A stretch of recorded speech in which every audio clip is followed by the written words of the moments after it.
मेरे दोस्तों, बाबा श्याम कहते हैं तुलसी में दीपक जलाने से क्या फायदा है, जानिए श्री कृष्ण क्या कहते हैं। दोस्तों, एक समय की बात है, देवी सत्यभामा भगवान श्री कृष्ण के पास आकर पूछने लगती है, हे स्वामी, मेरे मन में कुछ प्रश्न उठ रहे हैं, कृपया मेरा मार्गदर्शन करें। तब भगवान श्री कृष्ण बोले, हे सत्यभामा, क्या तुम्हारा प्रश्न, कृपया बताओ, तो तुम्हारे प्रश्नों का निवारण करके हमें प्रसन्नता होगी। तब सत्यभामा कहती, हे स्वामी, तुलसी के पास दीपक जलाने का क्या महत्व है और रोज शाम को तुलसी के पास दीपक क्यों जलाया जाता है, इससे मनुष्य को कौन सा फल प्राप्त होता है, तुलसी के पास दीपक जलाने की विधि क्या है तथा दीपक लगाते समय कौन से मंत्र का उच्चारण करना चाहिए, कृपया आप मुझे विस्तार से बताइए। तब भगवान श्री कृष्ण कहते हैं, हे देवी, आज तुमने समस्त संसार के कल्याण के भावना से बहुत ही उत्तम प्रश्न किया है। तुम्हारे इस प्रश्न का उत्तर देने से पूर्व में तुम्हें एक प्राचीन कथा सुनाता हूँ, जिससे तुम्हें तुम्हारे सभी प्रश्नों के उत्तर मिल जाएंगे। शाम को तुलसी के पास दीपक जलाने से जो फल मिलता है, उसी का वर्णन मैं इस कथा में करूँगा, इसीलिए तुम इस कथा को ध्यानपूर्वक सुनना।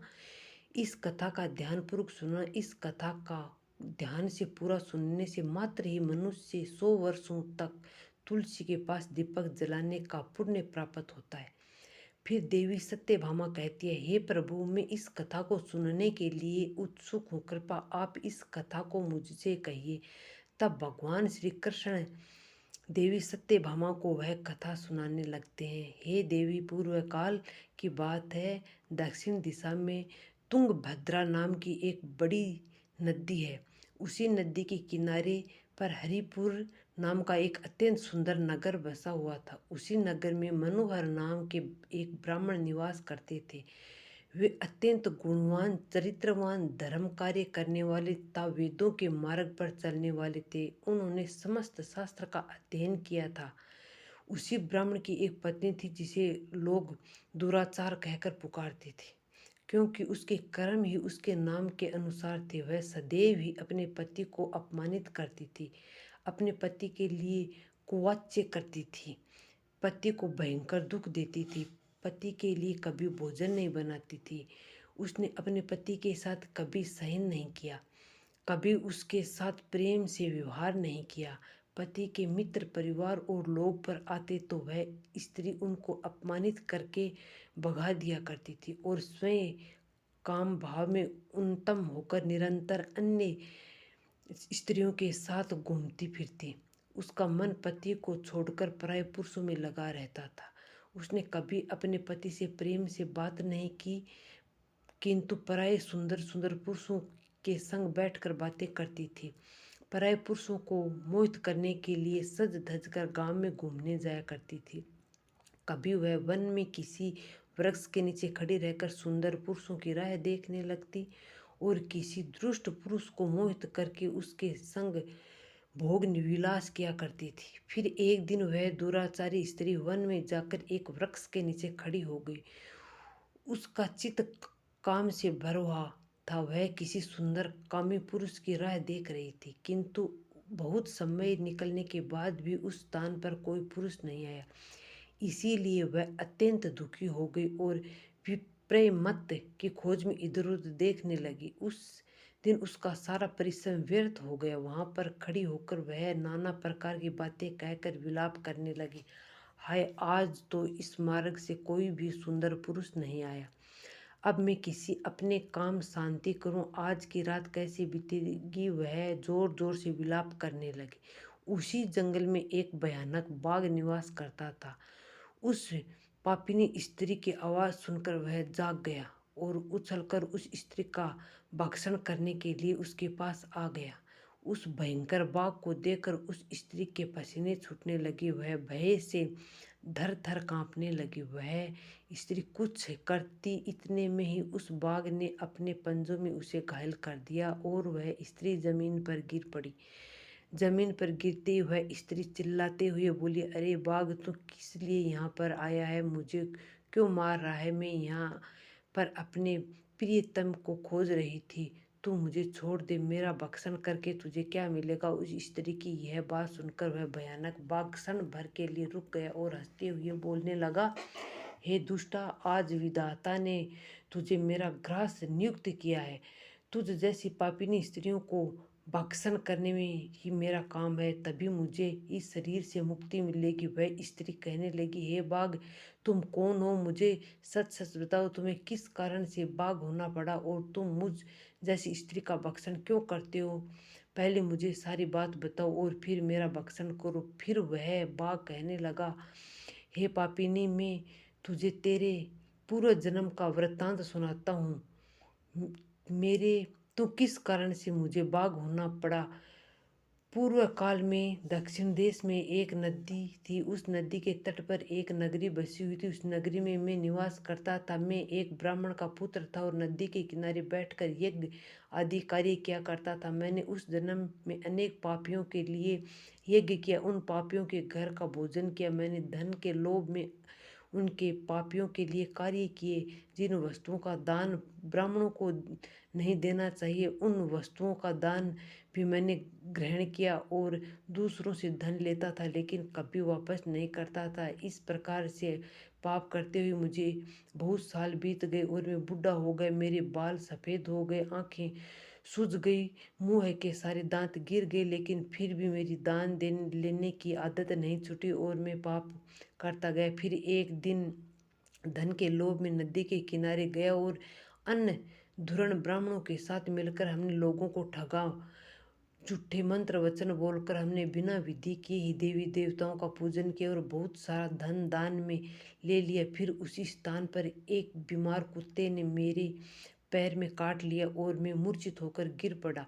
उसी क्षण मेरे प्राण चले गए। फिर यम के दूत उस स्थान पर प्रकट हुए और मुझे पकड़कर यमपुरी ले गए। वहां पर यमराजा ने चित्रगुप्त से मेरे कर्मों का लेखा जोखा निकालने के लिए कहा। फिर चित्रगुप्त कहने लगे, हे धर्मराज, इस ब्राह्मण ने घोर पाप किए हैं। इससे दूसरों से झूठ कहकर धन लूटा है, विधि से पूजा न करके झूठे मंत्र बोलकर भगवान का अपमान किया है। इसीलिए यह पापी ब्राह्मण केवल नरक जाने के ही योग्य है। फिर यमराज ने अपने दूतों को आदेश देकर मुझे नरक की अग्नि में डाल दिया।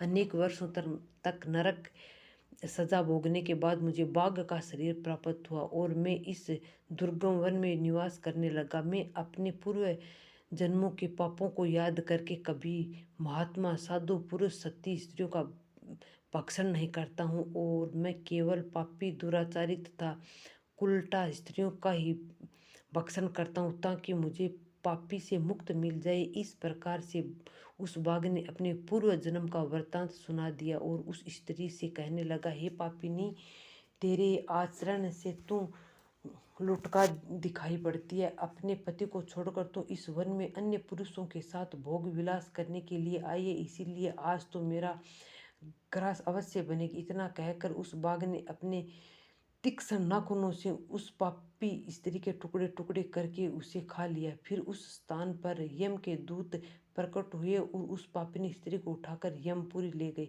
वहां पर उसे यमराज के सामने खड़ा किया गया। चित्रगुप्त ने उस स्त्री का लेखा जोखा निकालते हुए यमराज से कहने लगे, हे धर्मराज, यह स्त्री तो अत्यंत पापिनी है। इसने घोर पाप किए है, इसने भव्य विचार किया है। इसने अपने पति की कभी सेवा नहीं की, अपने पति को भूलकर पराया पुरुषों के संग भोग विलास किया करती थी। उसने पापों को सुनकर यमराज ने उस स्त्री को अग्नि के भरे हुए कुंडों में डालने का आदेश दिया। अनेक वर्षों तक उसे उस कुंड में पकाया गया। फिर उसे निकालकर रौरव नामक नरक में डाल दिया गया। इस प्रकार से उसे अनेक वर्षों तक अलग अलग नरकों में डाला गया और नरकों में डालने के बाद वह महापापिनी स्त्री पुनः पृथ्वी लोक पर आकर चांडाल के रूप में उत्पन्न हुई। चांडाल के घर में जन्म लेकर वह फिर से अनेक पाप करने लगी, बेविचारी करने लगी, उनके पापी पुरुषों के संग व्यवहार करने लगी। फिर कुछ समय बाद पूर्व जन्म के पापों के कारण उसे कोढ़ का रोग हो गया और वह भयानक पीड़ा सहन करने लगी। उसका अंग अंग जलने लगा, उसने नेत्रों में पीड़ा होने लगी। इस दुख को सहन करती हुई वह दिन बिताने लगी। फिर एक दिन वह तीर्थ में स्नान करने के उद्देश्य से अंतपुरी में चली गई। वहाँ वह एक आश्रम के बाहर निवास करने लगी। उस आश्रम में एक तुलसी का पौधा था। अन्य स्त्रियों को वह वहाँ पर तुलसी के पास दीपक जलाते हुए देखकर उस पापी स्त्री ने भी वहीं किया। उसने तुलसी के पौधे के पास एक दीपक जला दिया। फिर उसी रात हृदय फटने से उसकी मृत्यु हो गई और यमराज के दूत उसे ले जाने के लिए वहाँ पर प्रकट हुए। जैसे ही यम के दूत उस पापी स्त्री को पास में बांध कर ले जाने लगे, भगवान विष्णु को दो पार्षद उस स्थान पर प्रकट हुए और उन्हें उन दूतों को रोक लिया और कहने लगे, हे दूतों, इस स्त्री को तुम छोड़ दो। यह स्त्री नरक जाने के योग्य नहीं है।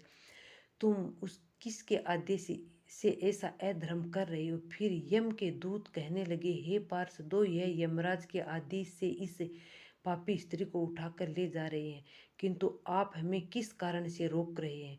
यह स्त्री अत्यंत पापी है, इसे नरक में जाने की आज्ञा मिली है। फिर पार्षद कहने लगे, हे दूतों, यह स्त्री तो विष्णु भक्त है, यह नरक जाने के योग्य नहीं है। इसने शाम को तुलसी के पास दीपक जलाया है, इसी कारण से इसके समस्त पाप नष्ट हो गए, इसीलिए अब यह नरक जाने के योग्य नहीं है, यह स्वर्ग जाने की अधिकारी बन चुकी है। पार्षदों की बात सुनकर उन यमदूतों ने उस स्त्री ये वहीं पर छोड़ दिया। तो आपने सुना होगा कि एक दिन तुलसी में दीपक जलाने से उसको स्वर्ग की प्राप्ति हुई। तो हर रोज तुलसी में दीपक जलाने से आपको कितना फायदा होगा। स्वयं भगवान विष्णु तुलसी में